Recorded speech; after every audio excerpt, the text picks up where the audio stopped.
Bueno, voy a empezar disculpándome porque 1,5 incentivos fiscales para inversores. Quizás teníamos que haber hablado más sobre incentivos fiscales para emprendedores. La fiscalidad siempre es una temática que no es fácil. No es fácil. Voy a intentar hacerlo ligero y sobre todo que os quedéis con 4 ideas. Si terminamos un poco antes, pues casi mejor. A ver cómo pasa esto. Básicamente tenéis que quedaros con la idea de que las haciendas forales, las 3 haciendas forales de los territorios históricos vascos han hecho una apuesta muy clara por incentivar la creación de un tejido inversor que propicie la inversión en proyectos innovadores y también en el diseño de una serie de deducciones para la creación y el crecimiento y desarrollo de proyectos innovadores, es decir, en este caso, startups, ¿vale? Ese paquete de medidas que fueron diseñadas hace ya como 5 o 6 años también fueron acompañadas por otra serie de incentivos fiscales que hoy no me voy a detener para conseguir que las empresas tuvieran la posibilidad de atraer talento y fidelizar el talento, ¿vale? Con medidas como incentivos fiscales para impatriados, etcétera, etcétera. Hoy no nos vamos a detener en eso, pero que os quedéis con la idea de que, además de la creación de incentivos fiscales para inversores y para desarrolladores, existe una serie de incentivos para fidelizar el talento.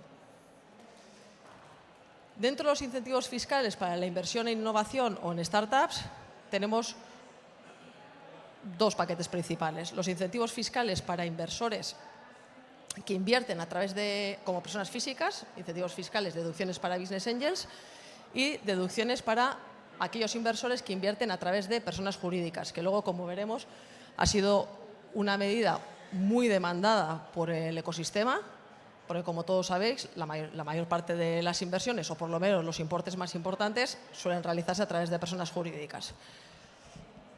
Lo que os decía, añadido a todos esos incentivos fiscales para la generación de un tejido inversor, existen otros para startups y emprendedores, que yo creo que es lo que vamos a proponer el año que viene al Viventor.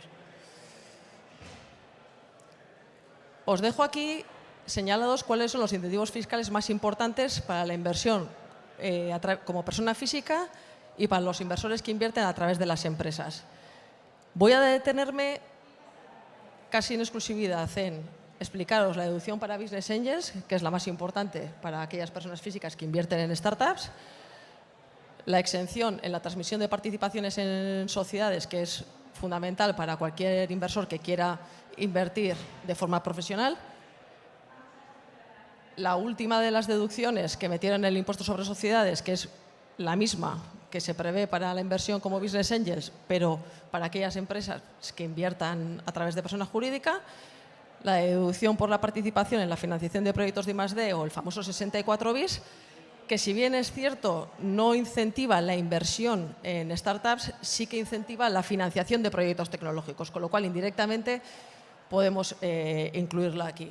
Por último, dejo reflejado cuál es el tratamiento fiscal del carried interest, que en su día fue vanguardista, cuál fue el tratamiento que se le dio en primer lugar en Guipúzcoa y luego seguido por Vizcaya, pero que ya desde la ley de startups de territorio común ya ha perdido cierto interés porque equipara el tratamiento fiscal en todo el país.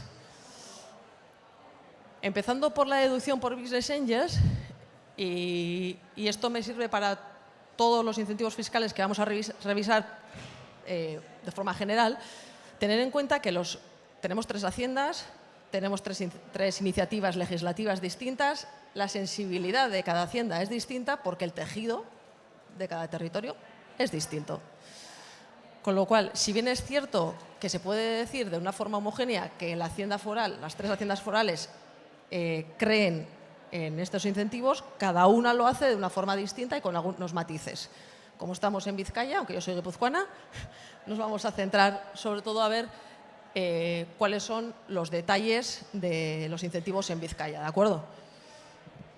¿En qué consiste la deducción de business angels? Pues básicamente lo que hace es incentivar entre un 20% y el 50% de lo desembolsado a aquellas personas físicas que inviertan en unas empresas que cumplen con una serie de condiciones. que luego veremos. ¿Esto qué supone? Que si estamos en una empresa que da derecho a aplicar un 20% de deducción o un 50% de deducción, supongamos que estamos hablando de un proyecto un proyecto relacionado con la Silver Economy, por ejemplo, aquí en Vizcaya te da derecho a aplicar hasta un 50% de deducción. Eso significa que una persona física que tenga interés en invertir 100.000 euros, a Hacienda le va a devolver vía menor pago de impuestos 50.000 euros. Con lo cual te está financiando 50.000 euros de los 100.000 que has invertido en una startup.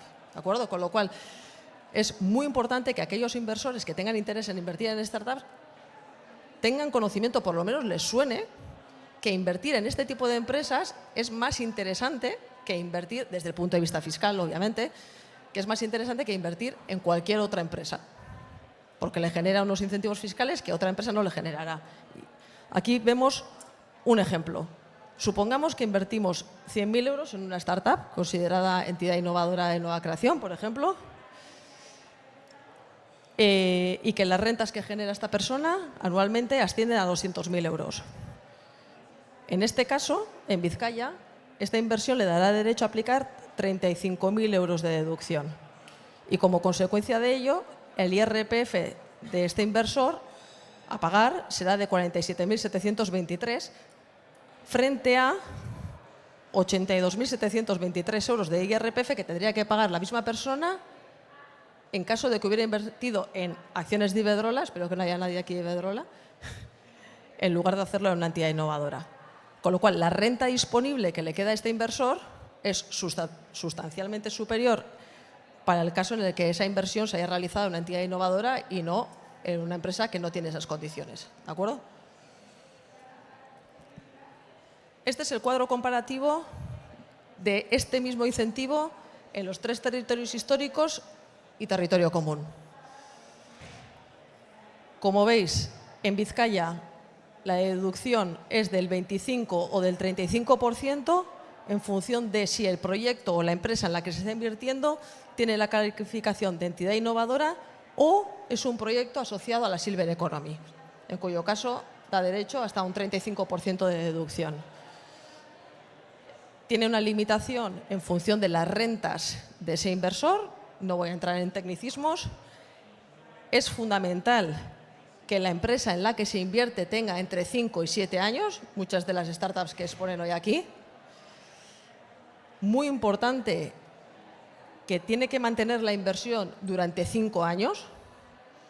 A diferencia de lo que sucede en Guipúzcoa, por lo menos no te exigen que tengas que salir en 12 años, porque en Guipúzcoa te exigen que estés entre 3 y 12 años. Como todos los inversores saben, no sales cuando quieres, sino cuando puedes, con lo cual, en el caso de Guipúzcoa es limitante en la medida en que si no consigues salir antes de los 12 años tienes que devolver la deducción, cosa que en Vizcaya no sucede. Exigen que no haya socios vinculados, bueno, esto es un tecnicismo, a la startup es más de un 25%, y muy importante porque luego me voy a detener aquí. Todas aquellas inversiones que cumplan con esta condición tienen derecho a aplicar el 50% de la exención en la ganancia patrimonial. Y me explico. Supongamos que inviertes 100.000 euros. Pasan 5 años, la startup va de lujo y vendes por 200.000 las acciones que compraste por 100. Tienes un beneficio de 100.000. Eso en el IRPF tiene la consideración de ganancia patrimonial y esos 100.000 euros tienen que tributar. Pues bien, en Vizcaya, cuando esa ganancia venga derivada de la venta de participaciones en startups, tiene una exención del 50%, con lo cual, en lugar de tributar sobre 100.000, tributa sobre 50.000. Y además, en caso de que ese beneficio lo reinviertas otra vez en ese tipo de inversiones, la exención es del 100%. Estamos hablando de que, en este caso en el que hemos puesto de 100.000 euros de beneficio, la diferencia está entre tributar 25.000 o nada. ¿De acuerdo?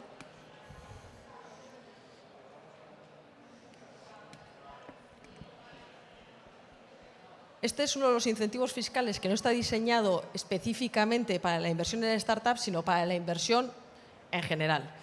Y es que muchas veces los clientes nos suelen preguntar ¿qué es una empresa holding? ¿Qué es una holding? ¿Por qué tengo que constituir una holding?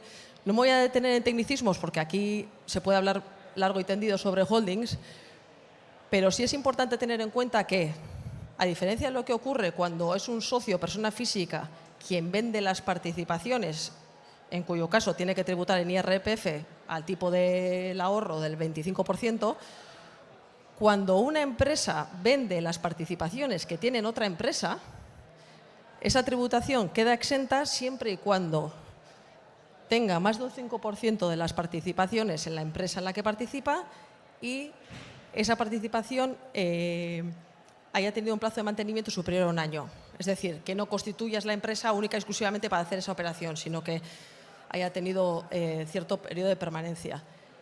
Esto es fundamental. Tiene que tener sentido, no se pueden constituir holdings porque sí. Tiene que tener cierta actividad económica, pero alguien que invierte en startups de una manera profesional, este incentivo fiscal es fundamental, porque va a hacer que cada vez que vendan las participaciones en una startup no tribute y ese dinero vaya limpio y líquido a futuras inversiones. Cuando lo haces como persona física, cada vez que vendes participaciones pasas por caja. ¿Vale? Entonces, este incentivo fiscal es muy importante y se ve aquí en un ejemplo. Vamos a ir al ejemplo de Vizcaya. Supongamos que una sociedad participa en el 50% en el capital de una startup desde su constitución por desembolso de 60.000 euros, es decir, pone 60.000 euros en una startup y a los años vende por 80.000. Tendríamos una plusvalía de 20.000 euros. En la medida en que esa participación la hemos adquirido a través de una sociedad, esos 20.000 euros quedarían exentos. Con lo cual, el ahorro neto será de 5.000 euros en esta empresa. ¿Vale? Casi 5.000. Bueno, este es un incentivo fiscal bastante farragoso y creo que no merece la pena que me detenga en él. ¿Qué es lo que sucedió en el contexto COVID? Que las haciendas forales eran conscientes del reto que tenían delante, conscientes de la falta de liquidez que afectaba especialmente al mundo del emprendimiento. Y en primer lugar, ya en el año 2021, creo, en Guipúzcoa y seguido en Vizcaya en el año 2022, decidieron ampliar los beneficios fiscales asociados a los inversores personas físicas, business angels, también a las empresas que invirtieran en este tipo de proyectos. Es cierto que no diseñaron un incentivo fiscal específicamente para startups, sino que lo hicieron para cualquier tipo de inversión, siempre y cuando esa inversión fuera en micros, en empresas de nueva o reciente creación, es decir, menos de 5 o 7 años, o que fueran entidades innovadoras. Y básicamente, ¿qué es una entidad innovadora? Una entidad innovadora es cualquier empresa que haga I+D, que como consecuencia de su actividad genere nuevos productos en el mercado, etcétera, etcétera, o que tenga informes de calificación fiscal emitidos por la SPRI o BEAS. Estas empresas tienen esta característica. Entonces, en Vizcaya, por centrarnos, la deducción para empresas que invierten en startups o en entidades innovadoras será del 25% y del 35% cuando inviertan en empresas asociadas a la Silver Economy. Importante, la edad de la empresa en la que se invierte tiene que ser de 5 años o de 7 si es innovadora. Amplían a 7 porque entienden que el plazo de maduración de las empresas con componente tecnológico pues es más lento, ¿de acuerdo? Te obligan a mantener la inversión durante 5 años y mismas restricciones en cuanto a vinculación. Vamos a ver aquí un ejemplo de la diferencia a nivel tributario de lo que supone invertir como persona física a hacerlo como persona jurídica. Supongamos que adquirimos el 10% del capital social de una startup por valor de 100.000 euros y que al tercer año vendemos esa participación por 150.000, es decir, que tenemos un beneficio de 50.000 euros. Suponiendo que se cumplen los requisitos para aplicar la exención en la transmisión de participaciones, es decir, que la empresa tiene más de un 5% de las participaciones en la empresa en la que invierte y que ha tenido esas participaciones desde hace más de un año, y que esa empresa no tiene intención de volver a reinvertir esos beneficios, el impacto tributario sería el siguiente. Podría aplicar el 25% de la deducción, por tanto, 25% de los 100.000 euros que ha invertido, 25.000, con lo cual ya tiene un crédito en su impuesto sobre sociedades de 25.000 euros. Ahora bien, vendemos con beneficio. La ganancia va a ser de 25.000 euros. En la medida en que podamos aplicar la exención, los impuestos a pagar por esta operación serían de 6.000. El impacto neto de haber adquirido participaciones de una startup y haberlas vendido con beneficio de 50.000 euros para esta empresa sería de menos 19.000 euros. Es decir, ha tenido crédito, no ha pagado, todo lo contrario, se ha ahorrado 19.000 euros.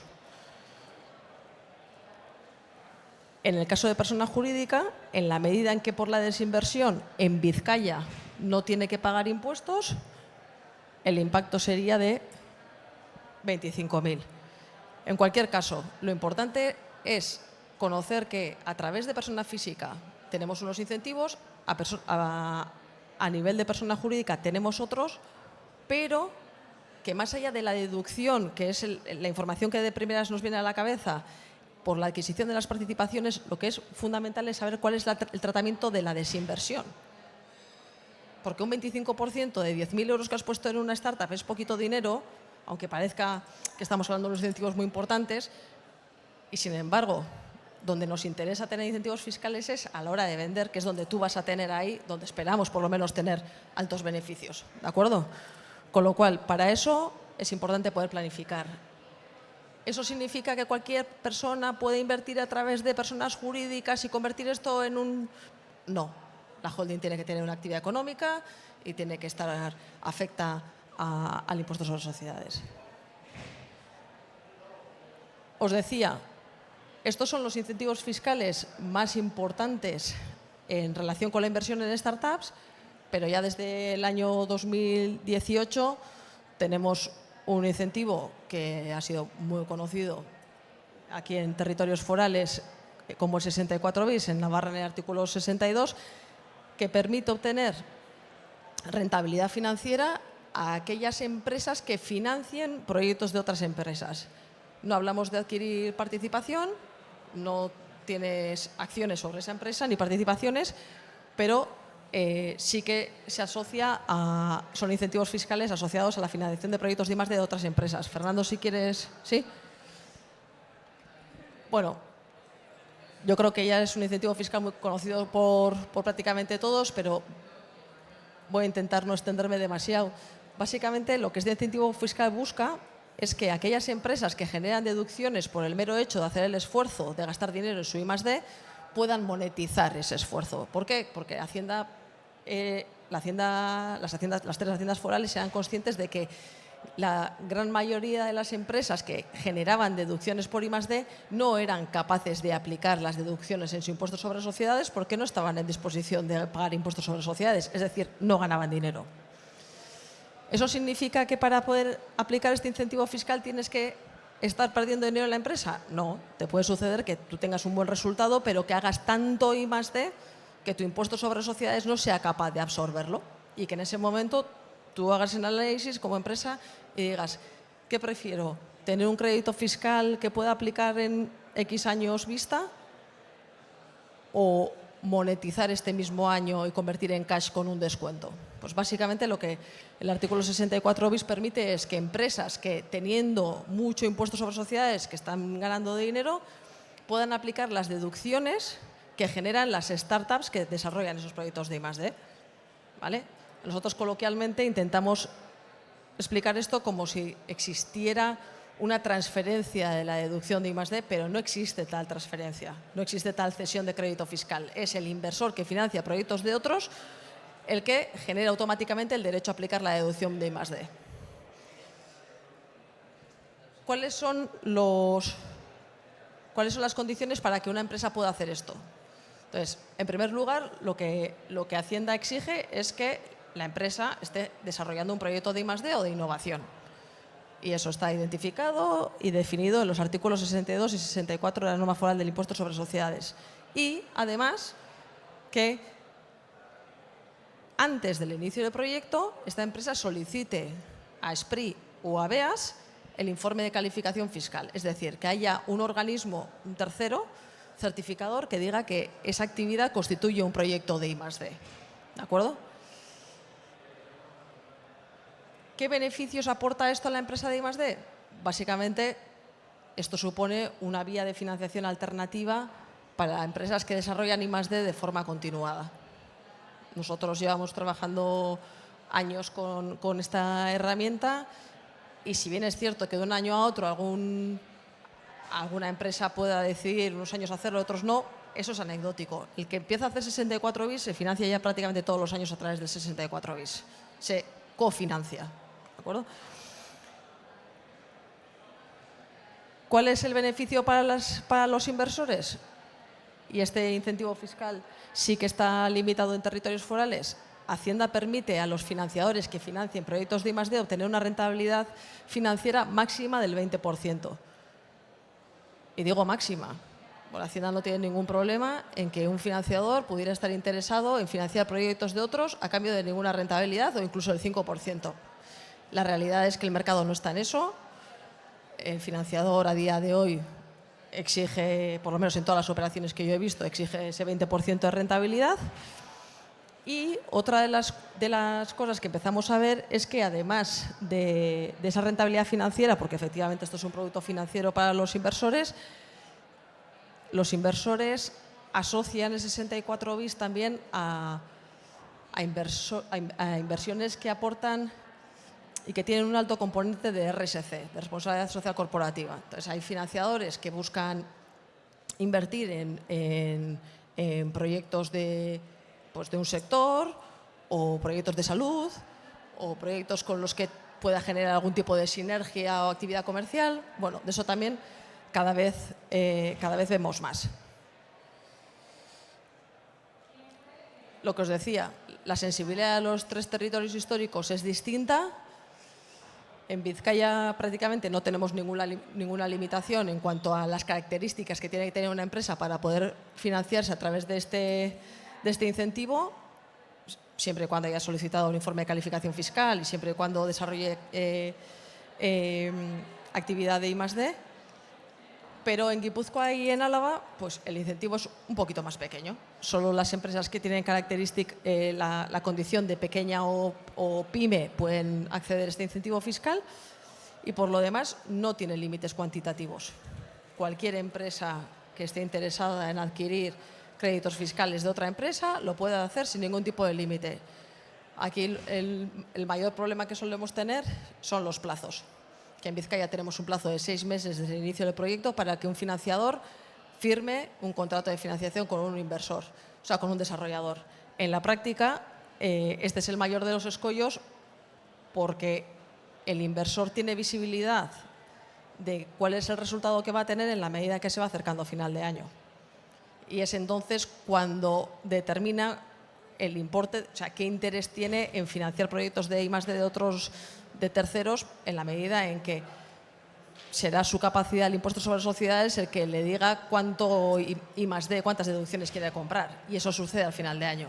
Con lo cual, bueno, tenemos que jugar con ese plazo de los 6 meses que establece Vizcaya y los inversores tienen que entrar pues entre junio y septiembre como muy tarde.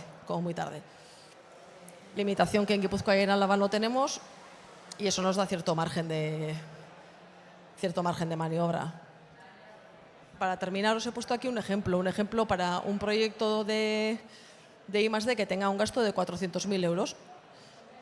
Suponiendo que la deducción mínima aplicable a este proyecto fuera de 30.000 euros, la deducción que generaría esta empresa sería de 126.000 euros. Hemos dicho que la rentabilidad máxima prevista por la Hacienda Foral de Vizcaya es del 20%.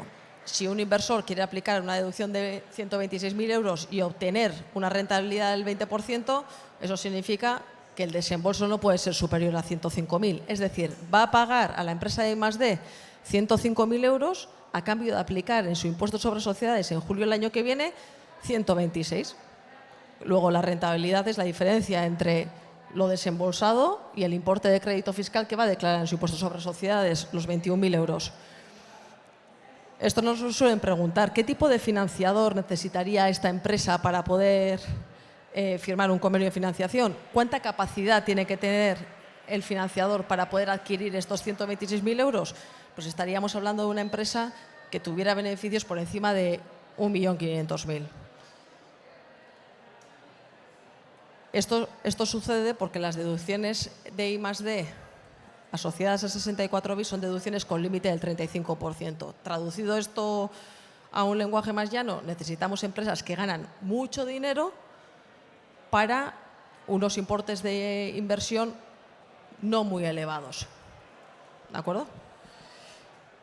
Y bueno, yo creo que con eso hemos hecho un repasillo bastante importante. Aquí había dejado reflejado cuál es el tratamiento del carry de interés, pero yo creo que aquí el público no está en eso. O sea que por mí podemos darlo por finiquitado.